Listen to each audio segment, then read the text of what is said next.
নোনা ইলিশ বাংলাদেশিদের সবথেকে পছন্দের একটা খাবার। কম বেশি আমরা সকলেই নোনা ইলিশ মাছ খেয়েছি। আপনারা কি জানেন বর্তমানে নর্মাল যে ইলিশ মাছের দাম তার থেকে নোনা ইলিশের মাছের দাম কিন্তু প্রচুর বেশি। এবং এটা কিভাবে করা হয় সেটাই আপনাদের দেখাচ্ছি।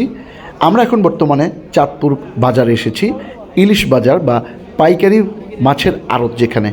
এখানে আসার পর দেখতে পারলাম যে অনেকগুলো মাছ কেটে এটার সাথে লবণ এবং হলুদের গুঁড়া একসাথে মিক্স করা হচ্ছে। এটাকে ভালোভাবে মিশ্রণ করার পর এই যে ইলিশ মাছের পেটের মাঝখানে যে ফাড়া আছে এখানে সুন্দরভাবে প্রবেশ করানো হবে। ওই যে মাত্র ইলিশ মাছের টুকরাটা হাতে নিল, বড় একটা সাইজ, এবং দেখেন কিভাবে ভাজে ভাজে প্রত্যেকটা সাইডে সাইডে কোনায় কোনায় দেখে দেখে কিন্তু লবণ মিশ্রিত এবং হলুদ মিশ্রিত যে এটা টোটালি ভালোভাবে মিশ্রণ করছে। তো এটা হয়ে যাওয়ার পর কিন্তু এটা রোদ্রে শুকাতে হবে, প্রায় অনেক দিন রোদ্রে শুকানোর পরে গিয়ে তৈরি হয় নোনা ইলিশ।